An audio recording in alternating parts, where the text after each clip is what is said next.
राधे राधे। क्या भगवान सच में होते हैं या ये सिर्फ विश्वास है? ये प्रश्न हर उस व्यक्ति के मन में कभी न कभी जरूर उठता है जो जीवन के गहरे सत्य को समझना चाहता है। जब इंसान सुख में होता है तो वह भगवान को भूल जाता है, लेकिन जब दुख आता है तो सबसे पहले भगवान को ही पुकारता है। ये अपने आप में इस बात का संकेत है कि कहीं न कहीं हमारे भीतर भगवान के अस्तित्व की अनुभूति पहले से ही मौजूद है। भगवान को देखने के लिए आंखों की नहीं बल्कि विश्वास की जरूरत होती है, क्योंकि जो चीज आंखों से दिखती है वह सीमित होती है और भगवान असीम है। जैसे हवा हमें दिखाई नहीं देती लेकिन हम उसे महसूस कर सकते हैं, उसी प्रकार भगवान भी दिखाई नहीं देते लेकिन उनकी उपस्थिति को महसूस किया जा सकता है।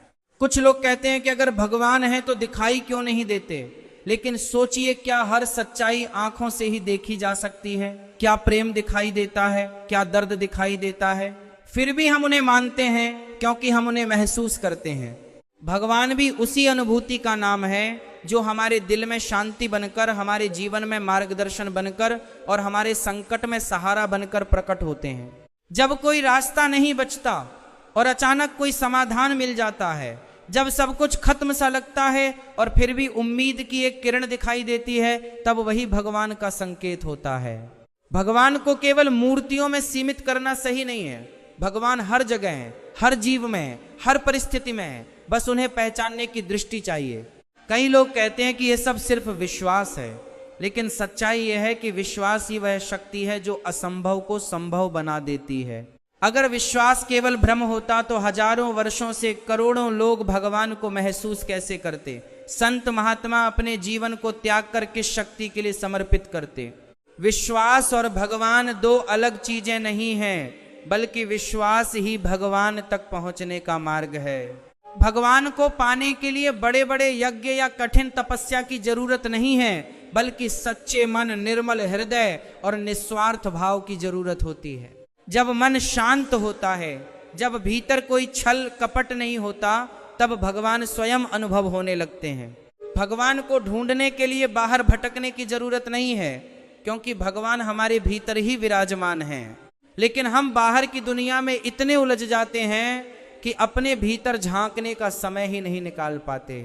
जब इंसान खुद को जान लेता है, अपने अंदर की आवाज को सुन लेता है, तब उसे समझ आता है कि भगवान कहीं बाहर नहीं बल्कि उसी के भीतर हैं। भगवान को मानना या ना मानना ये हर व्यक्ति की अपनी सोच है, लेकिन जो व्यक्ति भगवान को मानता है उसके जीवन में एक अलग ही शांति, संतोष और साहस होता है, क्योंकि उसे पता होता है कि चाहे परिस्थिति कैसी भी हो, कोई ना कोई शक्ति उसके साथ है।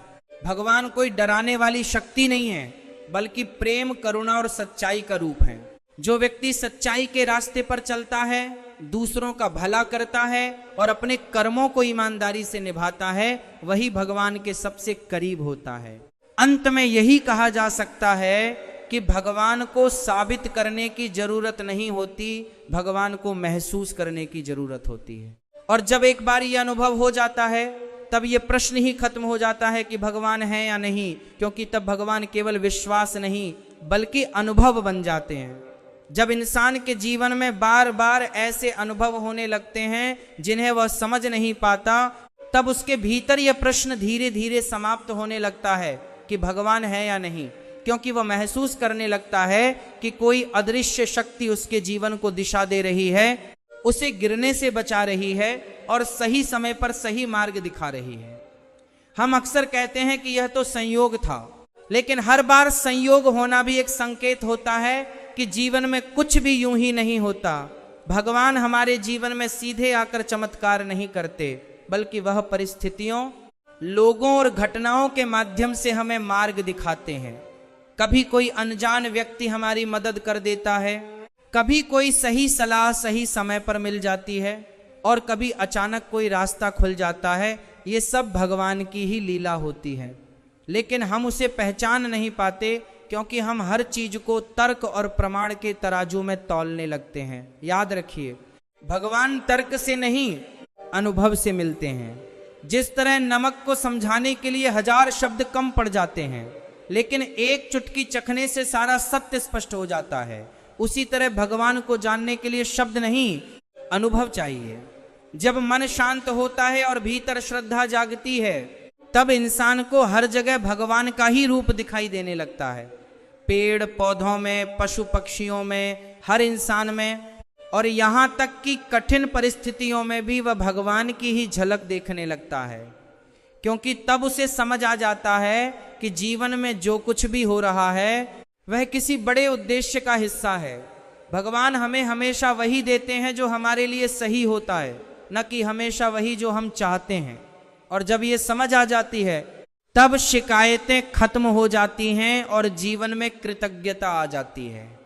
जो व्यक्ति हर परिस्थिति में भगवान का धन्यवाद करता है, उसका जीवन धीरे धीरे बदलने लगता है, क्योंकि उसका नजरिया बदल जाता है। और जब नजरिया बदलता है तो पूरी दुनिया बदलती हुई नजर आती है।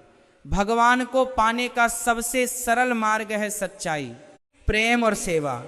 जब हम बिना किसी स्वार्थ के किसी की मदद करते हैं, जब हम किसी का दिल नहीं दुखाते, और जब हम अपने कर्मों को ईमानदारी से निभाते हैं, तब हम भगवान के सबसे करीब होते हैं। भगवान मंदिरों में जरूर हैं, लेकिन केवल मंदिरों में ही नहीं है। अगर आप किसी भूखे को भोजन कराते हैं, किसी दुखी को सहारा देते हैं और किसी निराश व्यक्ति को आशा देते हैं, तो समझ लीजिए वही भगवान का साक्षात रूप है। आज के समय में लोग भगवान को पाने के लिए दूर दूर तक यात्रा करते हैं, बड़े बड़े अनुष्ठान करते हैं, लेकिन अपने भीतर झांकने का प्रयास नहीं करते। जबकि सच्चाई यह है कि भगवान बाहर नहीं, भीतर मिलते हैं। बस हमें अपने मन की आवाज सुननी है, अपने विचारों को शुद्ध करना है और अपने कर्मों को सही दिशा में ले जाना है। जब ये सब होने लगता है, तब जीवन में एक अद्भुत शांति और संतुलन आ जाता है। और तब इंसान को यह एहसास होता है कि भगवान कोई कल्पना नहीं, बल्कि एक सजीव सत्य है। ऐसा सत्य जिसे केवल वही समझ सकता है जिसने उसे अपने भीतर महसूस किया हो। इसलिए अगर आपके मन में भी ये प्रश्न आता है कि भगवान है या नहीं, तो इसका उत्तर बाहर मत ढूंढिए। थोड़ा समय खुद के साथ बिताइए, अपने मन को शांत कीजिए और अपने भीतर झांकने की कोशिश कीजिए। आपको आपका उत्तर जरूर